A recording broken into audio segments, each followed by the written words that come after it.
沉默，拿着这20万，滚出我们家！从今天起，周浩才是我们周家的儿子。餐桌上，那个我叫了25年爸爸的男人，用筷子指着我的鼻子，眼神里满是嫌恶。他身边那个刚被认回来的亲儿子周浩，正用一种看垃圾的眼神，得意洋洋地弯着我。我没说话，只是环视了一圈。我那7个曾经把我宠上天的姐姐，此刻却集体沉默。他们低着头，有的玩弄着指甲，有的盯着碗里的饭，没有一个人看我，更没有一个人为我说一句话。我的心一瞬间凉得像刚从冰柜里拿出来的冻肉。25年的亲情，原来就值20万。我拿起那张银行卡，笑了。好，我转身就走，毫不留恋。只是他们都忘了，这个家没了谁都行，唯独没了我。会他滚出去！你这个鸠占鹊巢的野种！一只油腻的鸡腿劈头盖脸地砸在我脸上，滚烫的肉汁顺着我的额头滑落，留下黏糊糊的痕迹。我没有躲。扔鸡腿的人叫周浩，3天前他带着一份亲子鉴定报告出现在我们家门口，成了周家失散多年的亲生儿子。而我沉默，那个被报错的假少爷，瞬间从全家的心头肉变成了多余的累赘。周浩怎么跟哥哥说话呢？我爸周建国呵斥了一句，语气却软绵绵的，毫无力度。他转头看向我，脸上那点可怜的愧疚迅速被不耐烦取代。沉默，你也真是的，小浩刚回来，你这个当哥哥的就不能让着他点吗？他吃了20多年苦，你呢？你在我们周家享了25年福。我嘴里泛起一股苦涩，享福。周家能从一个路边摊发展成如今在全市拥有10几家连锁店的周记食府，靠的是什么？靠的是我从15岁就泡在后厨，没日没夜研究出来的独家酱料配方。靠的是我为了保证每家分店的品控，每天凌晨4点就去市场挑最新鲜的食材。靠的是我为了谈下商场的核心铺位，陪人喝酒，喝到胃出血。我的姐姐们，大姐是知名律师，二姐是大学教授，3姐是主治医师，她们个个光鲜亮丽，是外人眼中的天之娇女。可她们的学费，她们买名牌包的钱，她们开豪车的油钱，这些她们不说，我爸妈也选择性遗忘。现在在他们眼里，我只是个占了他们亲儿子福气的小偷。爸，你别怪哥哥，他心里不舒服，我理解。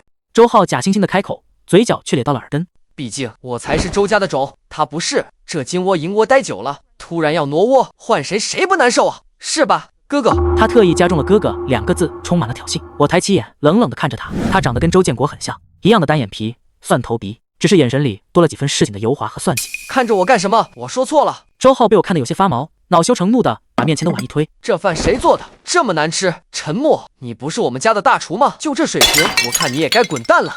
我妈张兰赶紧给他夹了一筷子，我做的招牌菜秘制脱骨凤爪。小浩，尝尝这个，这是安默的拿手菜，你姐姐们最喜欢吃了。周浩瞥了一眼，一脸嫌弃。什么玩意儿，看着就没食欲。妈，以后别让他进厨房了，我看着他这张脸就倒胃口。我放在桌下的手猛地攥紧，指甲深深陷进掌心，传来一阵刺痛。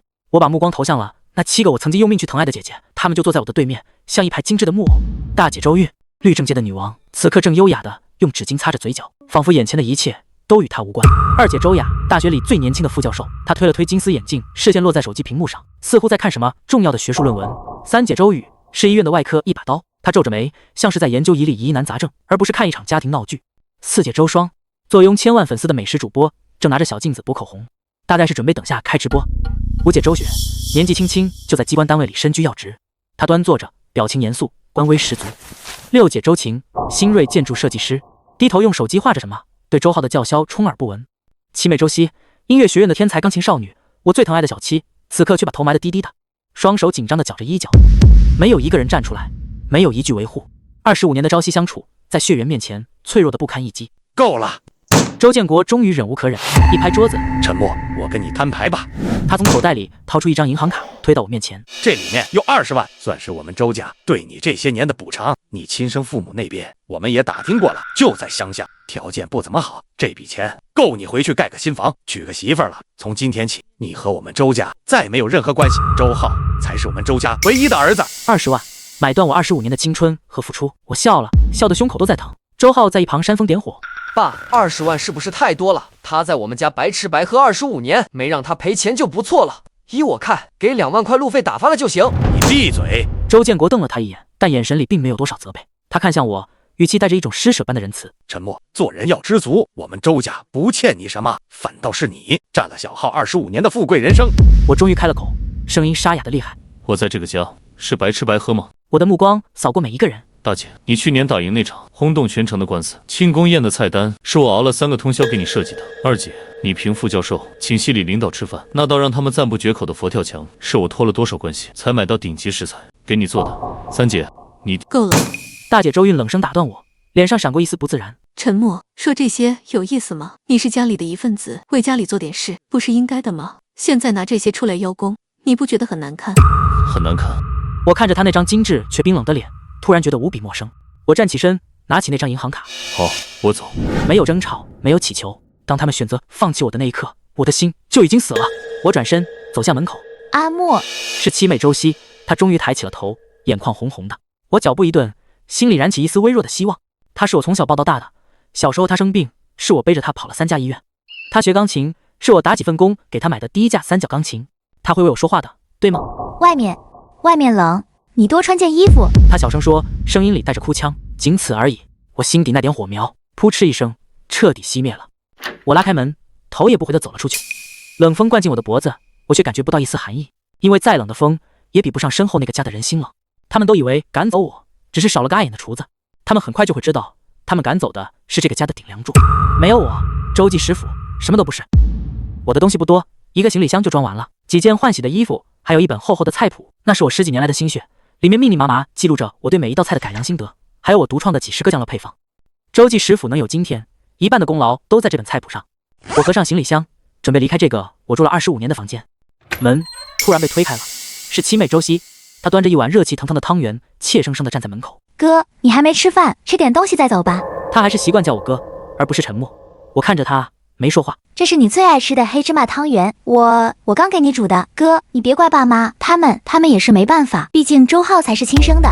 所以我就该被赶出去，是吗？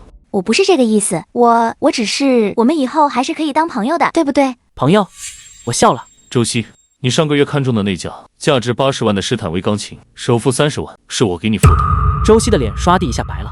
你弹钢琴的手容易冷，我每个冬天都会提前给你准备好暖手宝，给你炖暖身的汤。你喜欢吃草莓，我跑遍了全城的进口超市，只为了让你在冬天也能吃到最新鲜的草莓。这些朋友也会做吗？我每说一句，他的脸色就更白一分。最后，他手里的碗哐当一声掉在地上，汤圆滚了一地，白白胖胖的，像一张张嘲讽的脸。哥，对不起，你别说了。对不起。我摇了摇头。你没有对不起我，你只是做出了你的选择。在亲情和利益面前，他毫不犹豫地选择的后者，或者说，我们周家的每一个人都做出了同样的选择。我拉着行李箱从他身边走过。以后对自己好一点。这是我留给他的最后一句话。走到楼下，客厅里空无一人。周建国和张兰大概是陪着他们失而复得的宝贝儿子，不知道去哪里庆祝了。也好，省去了虚伪的告别。我拉开大门，正要踏出去，身后传来了大姐周韵的声音。沉默。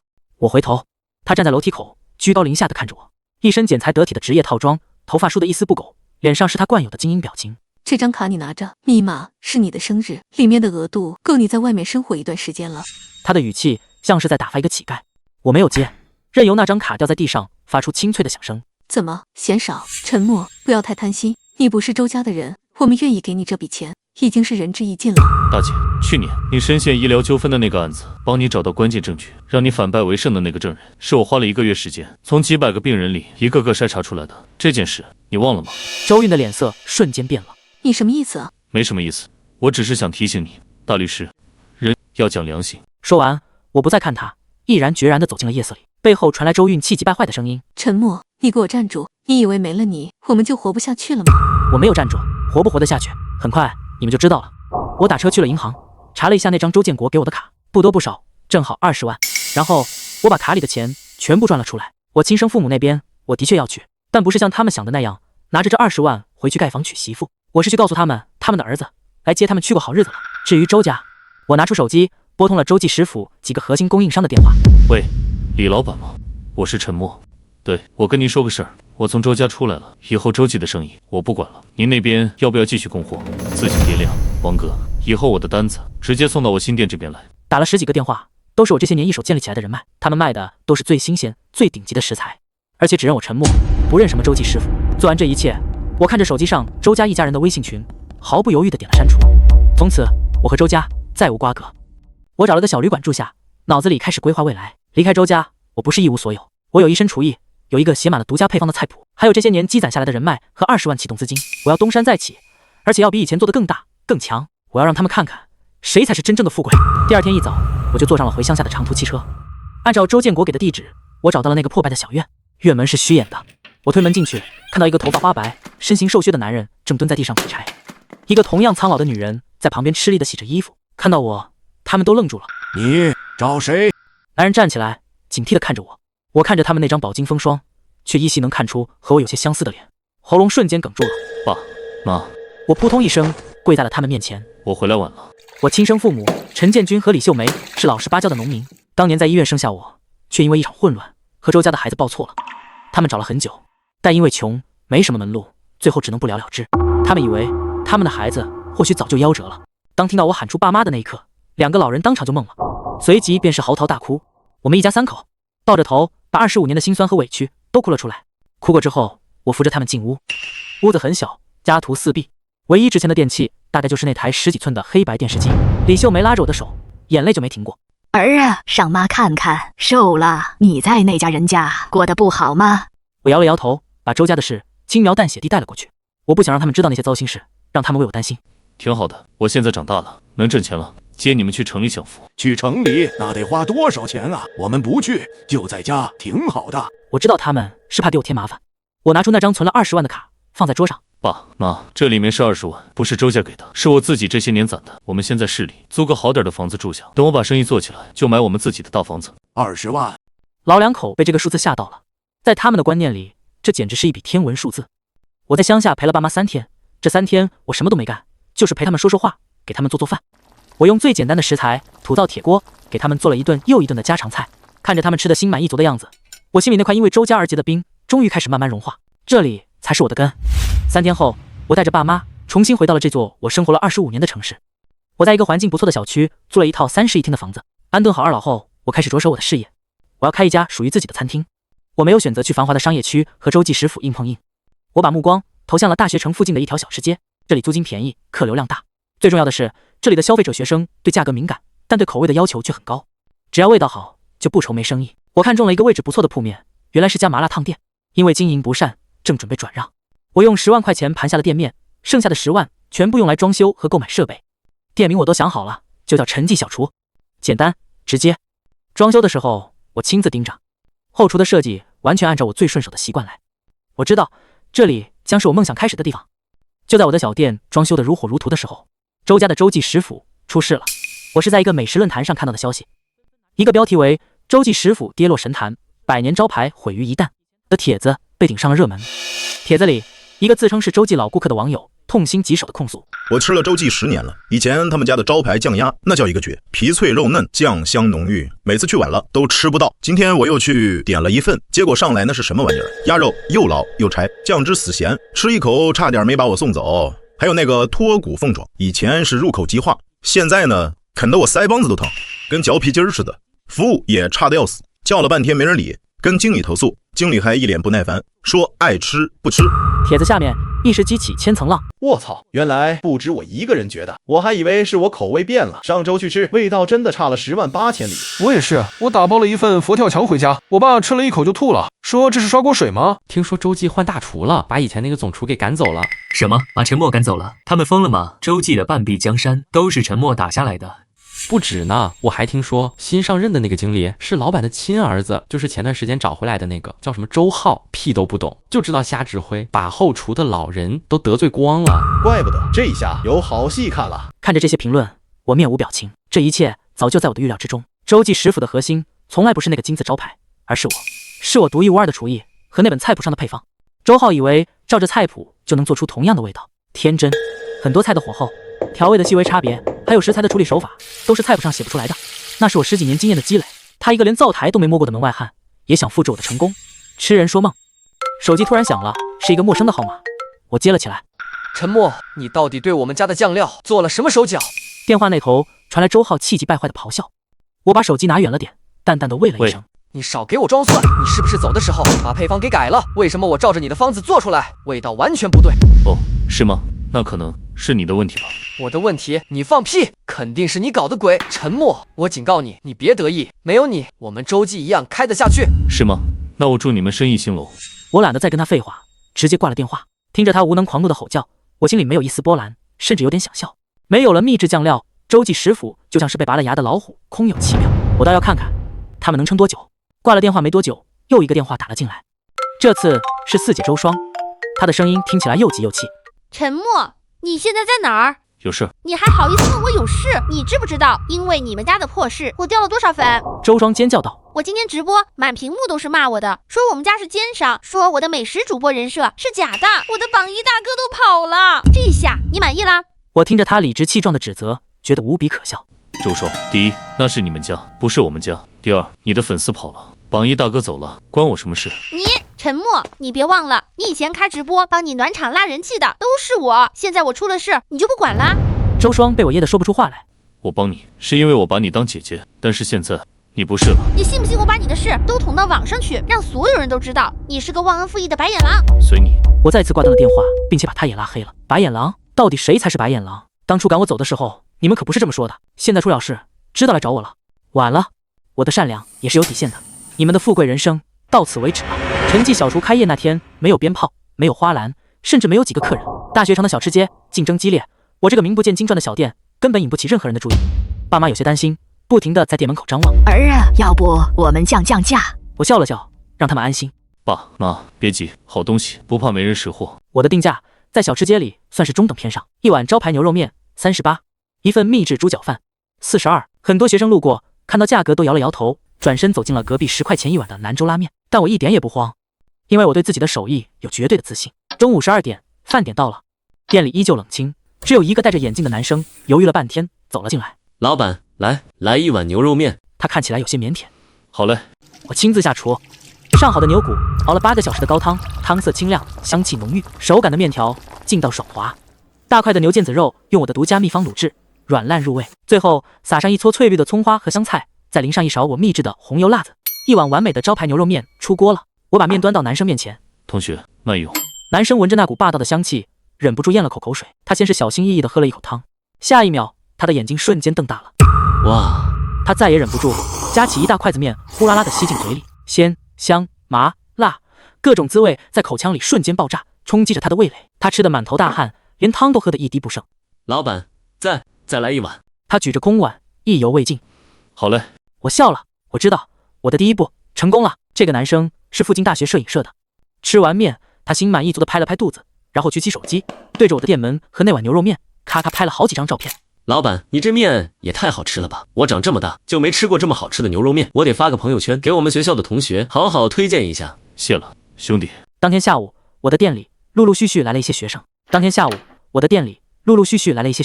他们都是看了那个男生的朋友圈来的，抱着半信半疑的态度，但无一例外，只要是吃过我做的东西的人，都成了我的自来水。一传十，十传百，到了晚上饭点，我那间小小的店铺竟然开始排起了长队。老板，一份猪脚饭，多加肉。我要牛肉面，辣的。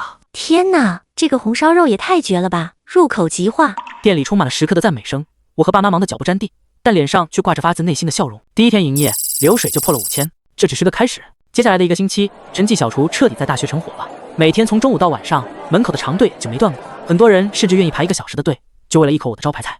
陈记小厨成了大学城论坛上讨论度最高的话题。吹爆陈记，老板是什么神仙厨师？闭着眼睛点，没有一道菜是难吃的。他们家的猪脚饭是我的人生挚爱，猪皮软糯，瘦肉不柴，汤汁拌饭，我能吃3碗。别说了，我正在排队，前面还有20个人，我感觉我快饿死了。我的生意越来越好，而另一边，周记食府的处境却越来越糟，网上的负面评价越来越多，营业额断崖式下跌，好几家分店已经到了入不敷出的地步。周建国急得焦头烂额，嘴上起了好几个大泡。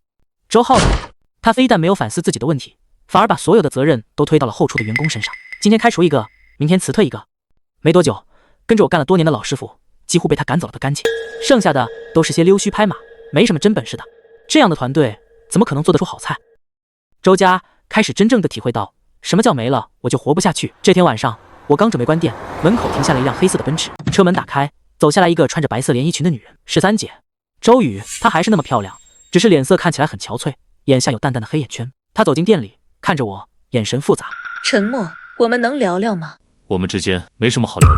我一边擦着桌子，一边冷淡的回应，就几分钟。她声音里带着一丝恳求，求你了。我停下手里的动作，看着她，说吧，你能不能回周家？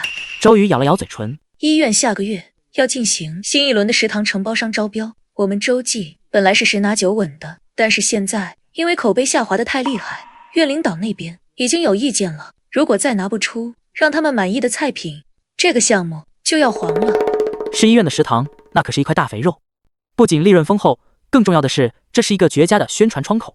当年为了拿下这个项目，我可是费了不少心思。现在他们要丢了，所以呢？我看着他，这跟我有什么关系？怎么会没关系？周宇的情绪有些激动。沉默，这个项目对我很重要，我能不能在年底评上主任医师，就看这次了。你不能这么自私，只顾着你自己，不管我们的死活。我被他这番话气笑了。自私？当初你们把我像垃圾一样扔出门的时候，怎么不说我自私？现在需要我了，就跑来道德绑架我。周宇，当初我被周浩指着鼻子骂野种的时候，你在哪儿？当初周建国拿20万打发我的时候，你又在哪儿？现在你的前途受到影响了，就想起我了。我步步紧逼，他节节后退，脸色苍白如纸。我当时……他语无伦次。你当时在想，幸好被报错的不是你，对吗？我一针见血地戳破了他虚伪的面具。他的身体晃了晃，像是被抽干了所有力气。沉默。他看着我，眼里终于流露出一丝真实的脆弱。算我求你，帮我这一次，就这一次，只要你帮周记拿下这个项目，你提什么条件，我们都答应。我的条件就是你们别再来烦我。我拿起抹布，继续擦我的桌子，不再看他一眼。请回吧，我要关门了。周宇站在原地，愣了很久，最终他失魂落魄地转身走出了我的小店。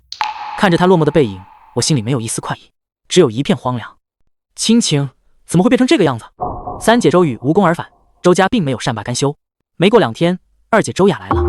她比周宇要聪明，没有一来就提要求，而是带来了礼物，2瓶价值不菲的特供茅台，还有一套限量版的茶叶。阿木，知道你喜欢喝茶，这是我托朋友特地给你弄来的。她把东西放在桌上，笑容温婉。我瞥了一眼，没做声。你这小店生意不错。她环顾四周，语气里带着不易掩饰的优越感。不过总归是小打小闹，上不了台面。你这么好的手艺，窝在这么个小地方，太屈才了。我爸妈正好从后厨出来，看到周雅，脸色有些不自然。二小姐，他们还是改不了口。叔叔阿姨，你们好。周雅礼貌地点了点头，但那份疏离感是怎么也掩盖不住的。她拉开椅子，在我对面坐下。阿莫，我们谈谈。我知道你心里有气，但我们毕竟是一家人，有什么坎是过不去的呢？我们不是一家人。我直接打断他。在我被赶出家门的那一刻，就不是了。周雅脸上的笑容僵了一下。你还在为那天的事生气？阿莫，你得理解爸爸妈妈，小浩毕竟是亲生的，他们对他有所亏欠，多偏袒一些也是人之常情。所以，我这个没血缘的，就活该被牺牲。我不是这个意思。周雅叹了口气，摆出一副语重心长的架势。我是想告诉你，闹脾气也要有个度。你现在自己开个小店，看起来是风光，但又能走多远？没有周家的平台，没有人脉，你什么都不是。他顿了顿，抛出了他的橄榄枝。回周家吧，只要你回来，爸爸答应你，让你做周记食府的总经理，给你10%的干股。小浩那边我会让他给你道歉，你看怎么样？10%的干股，听起来很诱人。周记食府就算再落魄，市值也还有几千万，10%就是几百万。可惜我不稀罕。不必了。我看着他，眼神平静。周记那艘破船，谁爱上谁上。至于总经理的位置，我更没兴趣。沉默，你别不识好歹。周雅终于撕下了温和的面具，露出了不耐烦的本色。你以为你现在很了不起吗？我告诉你，大学城附近马上要建一个新的美食广场，到时候你这个小破店第一个倒闭。这是我自己的事，不劳你费心。我直接道。你……周雅气得胸口起伏。我今天来，不光是为了周家，也是为了我自己。我申请的一个国家级科研项目，本来已经进入了最终评审，就因为周家最近的负面新闻，我的导师都找我谈话了。沉默，你毁掉的不光是周家的生意，还有我们每个人的前途。又来了，又是这种理直气壮的指责，仿佛我离开周家就是一种弥天大罪。那你们当初赶我走的时候，怎么没想过会有今天？我冷笑一声。当初你们享受着我带来的红利，一个个心安理得。现在我走了，红利没了，就跑来怪我。天下哪有这么好的事？周雅，你是大学教授，教书育人，我想请教你一个问题：做人是不是首先得有良心？周雅被我问得哑口无言，一张知性的脸涨得通红。她抓起桌上的名酒和茶叶，狼狈地站起身。沉默，你会后悔的。她撂下这句狠话，匆匆离去。看着她的背影，我妈李秀梅忧心忡忡地走过来。儿啊，这么跟你姐姐们闹翻，是不是不太好？她们毕竟……妈，我打断她。她们不是我姐姐，从她们选择沉默的那一刻起，就不是了。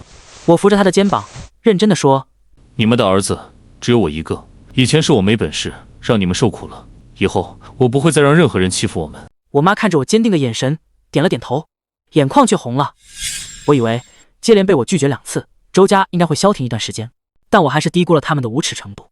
几天后，一个我最意想不到的人找上了门，是周建国，还有周浩。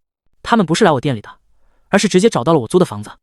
那天我正好休息，在家陪爸妈看电视，门铃响起，我妈去开门，看到门外的人，她吓了一跳。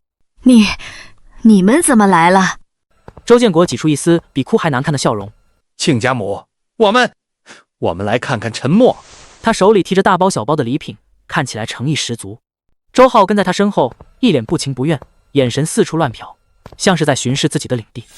我爸陈建军站了起来，挡在我妈身前，一脸警惕。我们家不欢迎你们。哎，亲家，别这么说嘛。周建国舔着脸往里走。我们好歹也养了陈默25年，没有功劳也有苦劳嘛。我走了过去，挡住他的去路。有事说事，没事请回。周建国看着我，叹了口气，打起了感情牌。阿默，爸知道你心里有怨，那天是爸不对，爸喝多了，说了些混账话，你别往心里去。他一边说，一边去拉我的手，我不动声色地躲开了。爸给你道歉，行不行？你跟爸回家啊，周记不能没有你啊。他这番姿态，要是放在以前，我或许会心软，但现在我只觉得恶心。回家。我看着他。回哪个家？我姓陈，我的家在这里。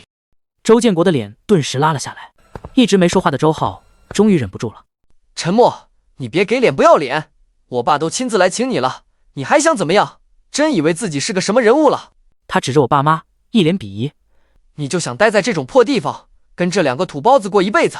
你放着周家的大少爷不当，跑来当个厨子，你是不是有病？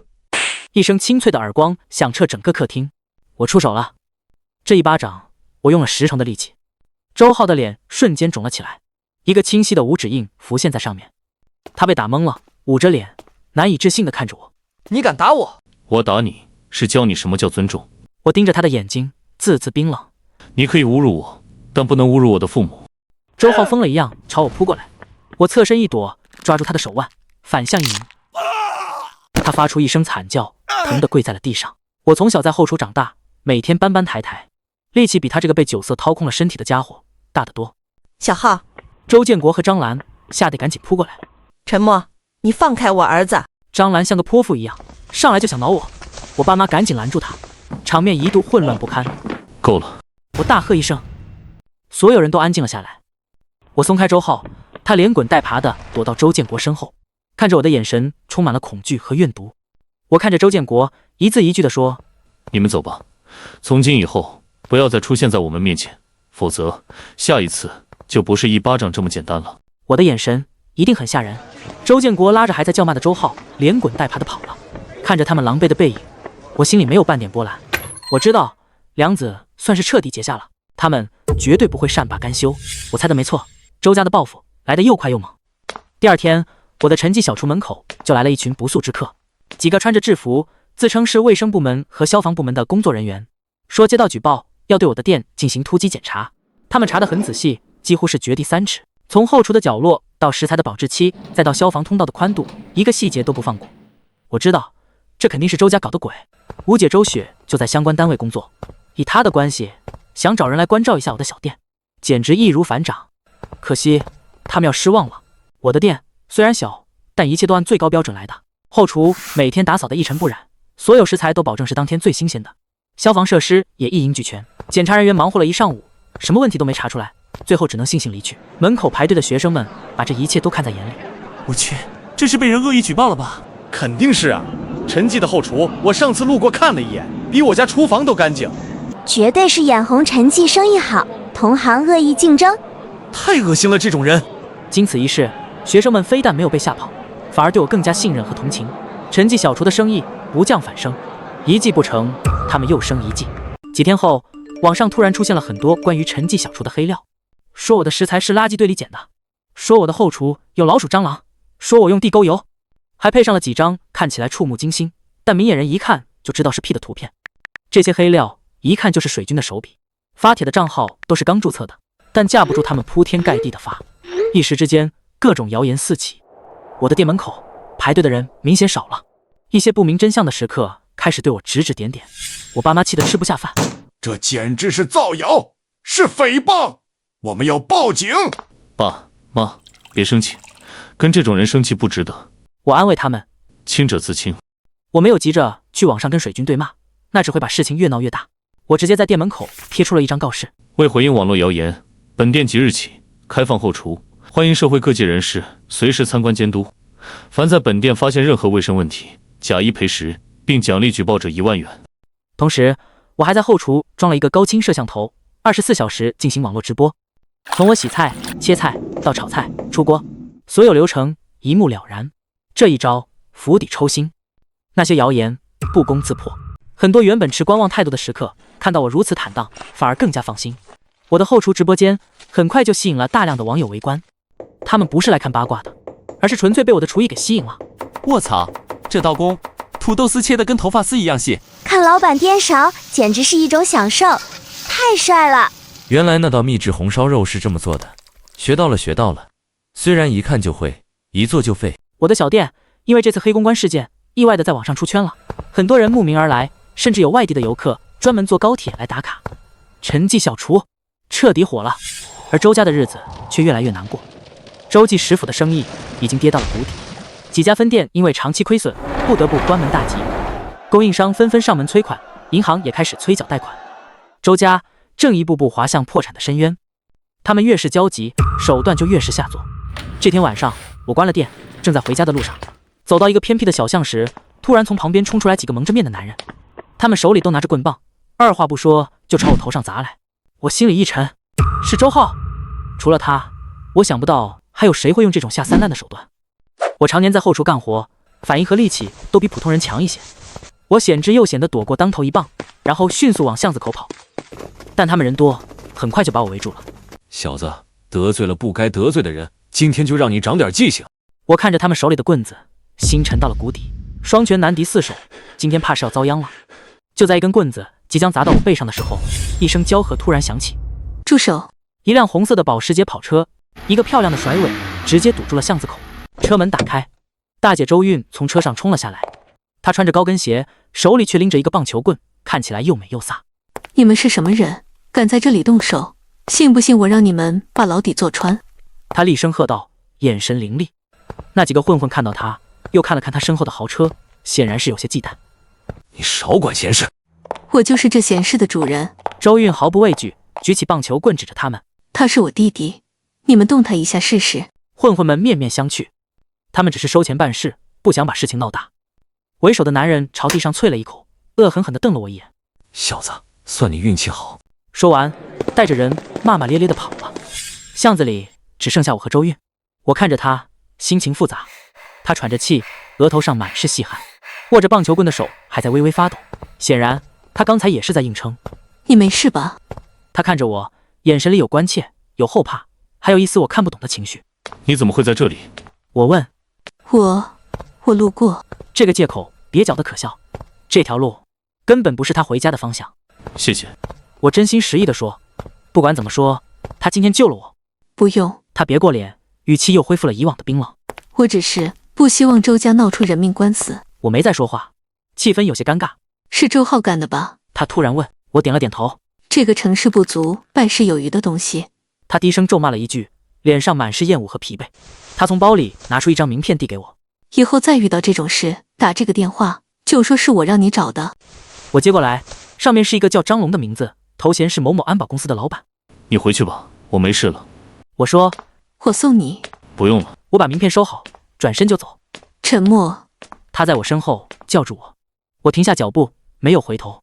周家真的要完了，爸爸的公司下周就要宣布破产清算了。我静静地听着，没有说话。我知道你恨我们，是我们活该，我们把你当成棋子，当成工具，却忘了你也是有血有肉的人。现在说这些还有意义吗？没有了，我只是想跟你说声对不起，还有谢谢你，谢谢你为这个家付出的一切。说完，他转身上了车，红色的跑车发出一声轰鸣，很快就消失在了夜色中。我站在原地很久都没有动，心里五味杂陈。对不起，谢谢。如果这些话能早一点说，或许一切都会不一样，但现在太晚了。周家破产的消息很快就传开了，洲际食府这个曾经风光无限的餐饮品牌，一夜之间崩塌，所有的门店都被贴上了封条，银行收走了房子和车子，用来抵债。周建国受不了这个打击，突发脑溢血，住进了医院。虽然抢救了过来，但半身不遂，话也说不清楚了。张兰整天以泪洗面，守在医院里。周浩，那个罪魁祸首，在公司破产前卷走了账上最后一点钱，消失得无影无踪。听说他欠了一屁股的赌债，正在被道上的人追杀。7个曾经高高在上的天之娇女，一瞬间从云端跌落泥潭，她们光鲜亮丽的生活戛然而止。大姐周韵的律师事务所，因为受到周家破产的牵连，信誉受损，流失了大量的客户，已经到了濒临倒闭的边缘。二姐周雅的科研项目最终还是被刷了下来，她在学校里也开始受到排挤。三姐周雨没能评上主任医师，还因为家里的变故，在一次手术中失手，造成了医疗事故，被停职调查。四姐周双的直播间被周家破产的弹幕刷屏，黑粉们狂欢，她不堪其扰，已经停播了。五姐周雪因为利用职权打压竞争对手的事情败露，被单位记了大过，前途一片灰暗。六姐周晴的设计项目被甲方叫停，工作室资金链断裂，也面临倒闭。七妹周希更是直接退了学，因为家里再也付不起她高昂的学费和钢琴保养费了。他们失去了我这个提款机，又加上周家破产的打击，瞬间被打回了原形。原来他们所谓的成功，不过是建立在我搭建好的平台上。平台一倒，他们什么都不是。这些消息都是我从各种渠道听来的，我没有去求证，也没有去关心，我的生活依旧在继续。陈记小厨的生意越来越好，我已经盘下了隔壁的店铺，准备扩大经营。我还注册了自己的餐饮公司，准备把陈记做成一个全新的品牌。我爸妈现在每天都乐呵呵的，在我店里帮忙，接待一下客人。晚饭后就去公园里散步跳广场舞，身体比以前硬朗多了。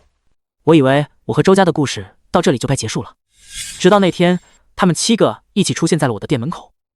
那是一个下着小雨的傍晚，我正准备打烊，他们就那么站在雨里，没有打伞，一个个都淋得像落汤鸡，没有了名牌衣服，没有了精致妆容，他们看起来狼狈又憔悴，和我记忆中那7个骄傲的公主判若两人。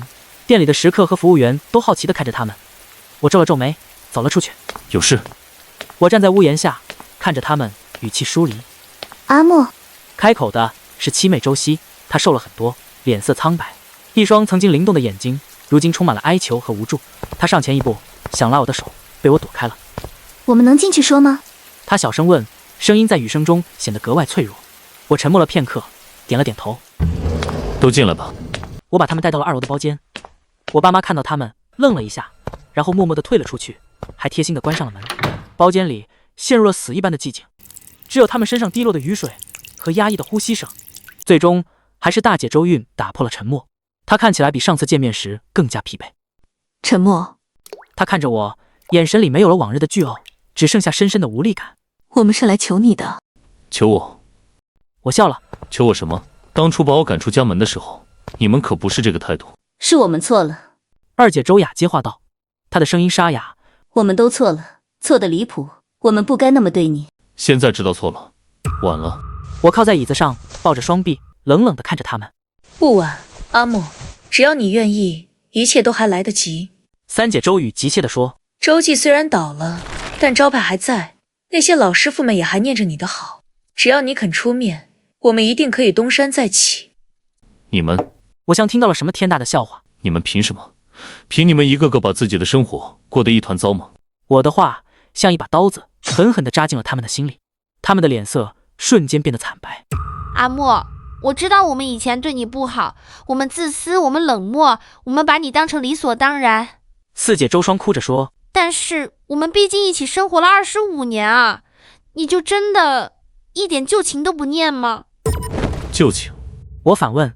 在我被周浩指着鼻子骂野种，你们集体沉默的时候，你们跟我念旧情了吗？在我被周建国用20万打发走，你们无动于衷的时候，你们跟我念旧情了吗？在我被周浩找人堵在巷子里打，你们差点就再也见不到我的时候，你们跟我念旧情了吗？我每问一句，他们的头就低下1分，最后所有人都泣不成声。阿莫，七妹周希突然扑通一声跪在了我面前，她死死地抱住我的腿，哭得上气不接下气。哥，我求求你，你帮帮我们吧，爸爸躺在医院里，每天都需要钱，大姐的公司要倒了，六姐的工作室也发不出工资了，我也不想退学，我想继续弹钢琴。哥，没有你，我们真的活不下去了。她哭得撕心裂肺，像一个迷路的孩子。其他6个姐姐也纷纷围了上来，一个个哭红了眼，哀求地看着我。阿莫，你就当可怜可怜我们。阿莫，只要你肯帮我们，以后我们都听你的，给你当牛做马都行。阿莫，算姐姐求你了。他们簇拥着我，哭声、哀求声混成一团。我看着他们一张张梨花带雨的脸。曾几何时，他们也是这么围着我，只是那时候他们是撒娇，是索取，而现在是祈求，是忏悔。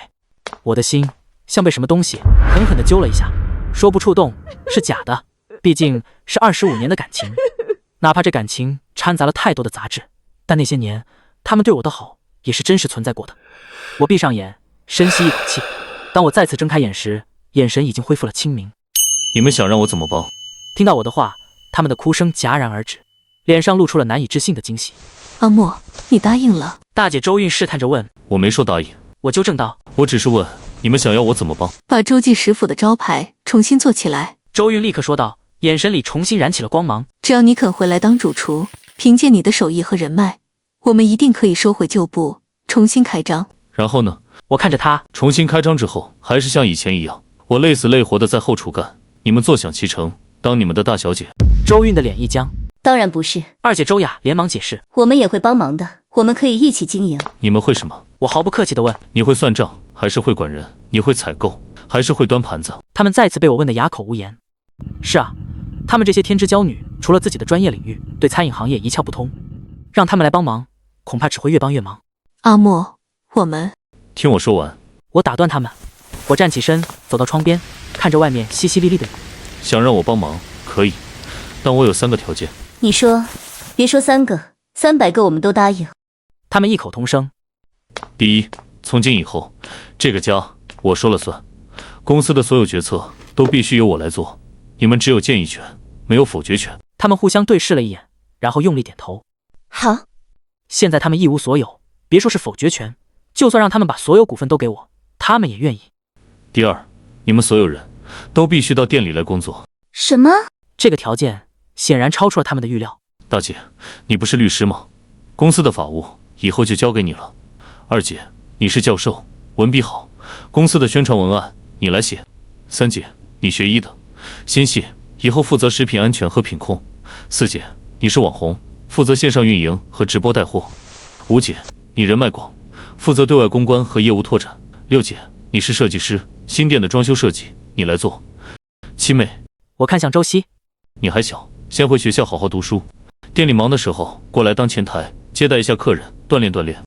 我给他们每个人都安排了力所能及，但又绝不轻松的岗位。我不要求你们马上就做得多好，但你们必须学，从基层做起，端盘子、洗碗、切菜，所有活都得干。谁要是敢偷懒或者摆大小姐架子，就立刻给我滚蛋。他们都愣住了，让他们这些曾经十指不沾阳春水的大小姐去洗碗端盘子，这简直比杀了他们还难受。怎么不愿意？我挑了挑眉，他们的脸上都露出了挣扎和犹豫。阿莫，这……六姐，周琴有些为难。我的工作室那边……你的工作室已经倒闭了。我无情地戳破他的幻想。你现在是个无业游民。周琴的脸瞬间白了。我没时间跟你们讨价还价。我下了最后通牒，要么接受，要么现在就走。我数3声，1。包间里气氛凝重到了极点，他们紧紧地咬着嘴唇，眼神剧烈地闪烁着。2。大姐周韵深吸一口气，像是下定了某种决心。好，我答应。她第一个表态，有了她带头，其他人也纷纷点头。我也答应，我也。他们的声音虽然还有些不情不愿，但终究是妥协了。很好，我点了点头。现在说第3个条件。我走到他们面前，目光扫过每一个人。从你们答应的那一刻起，你们就不再是高高在上的周家大小姐，而是我沉默的员工。我每个月会给你们发工资，但绝不会再像以前一样无条件的满足你们的所有要求。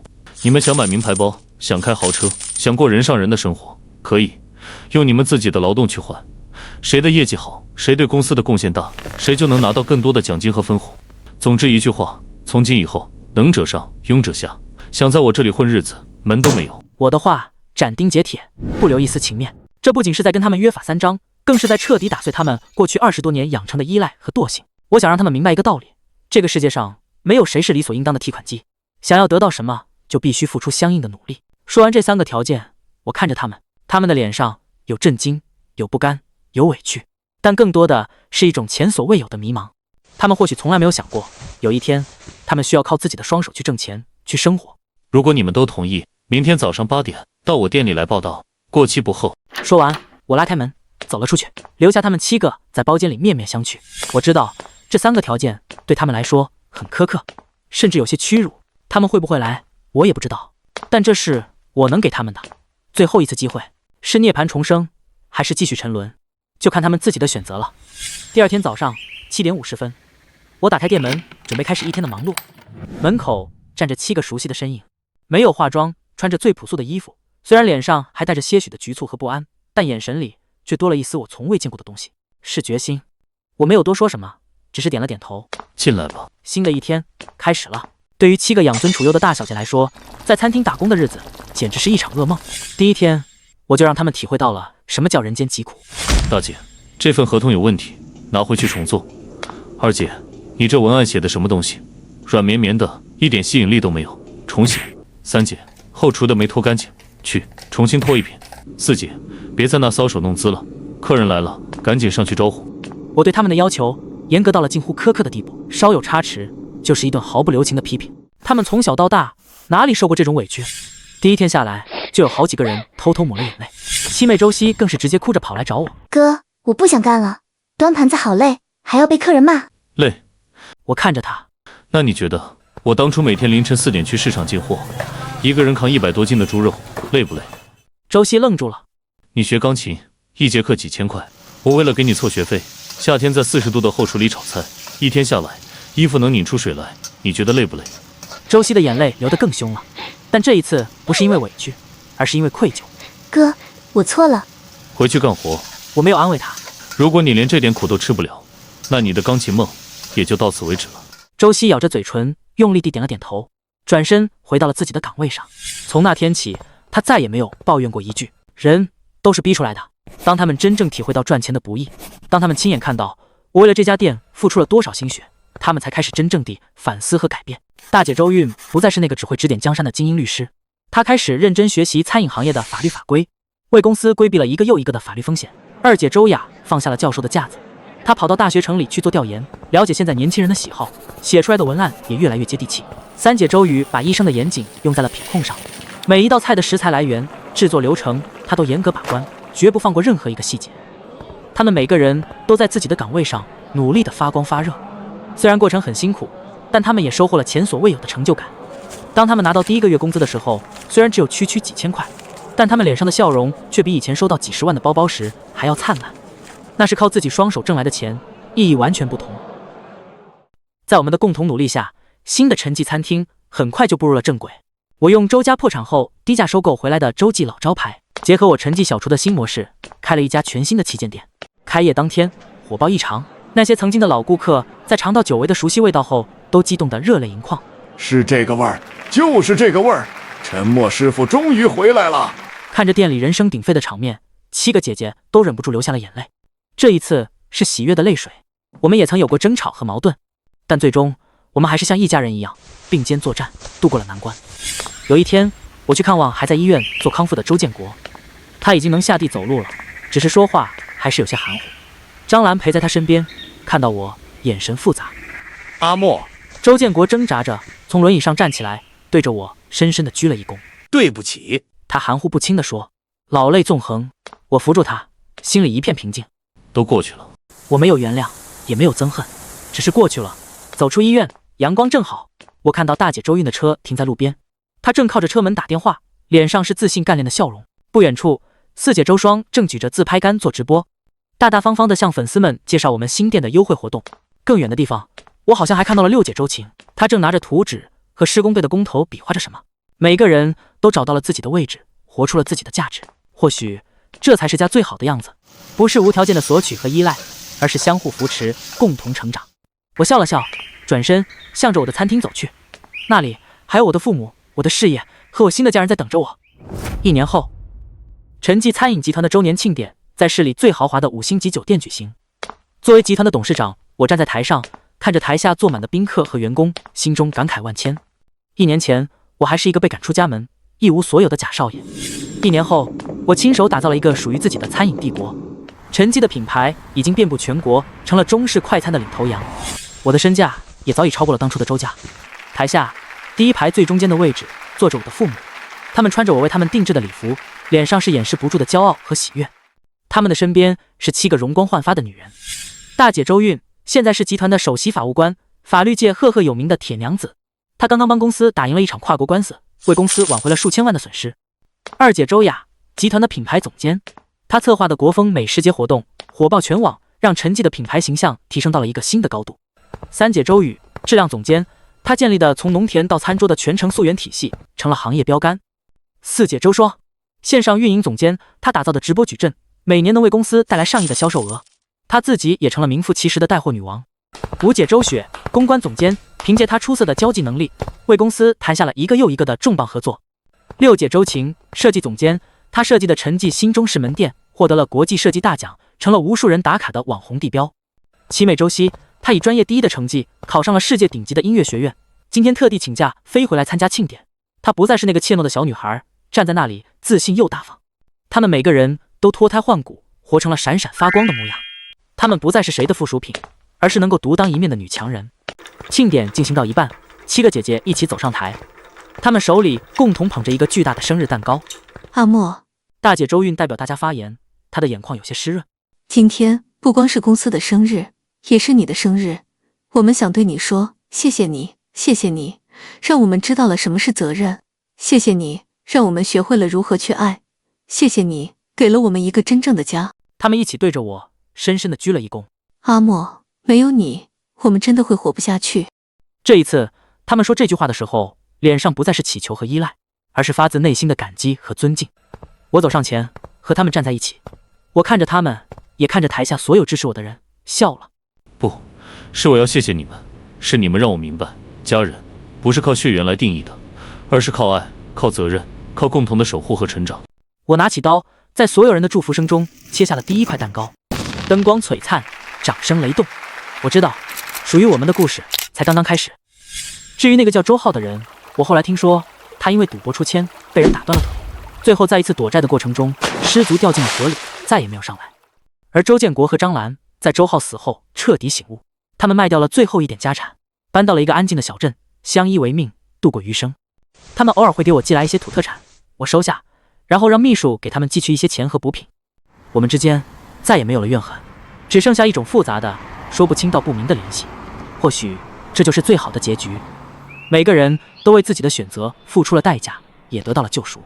而我拥有了亲情，拥有了事业，更拥有了自己，这就够了。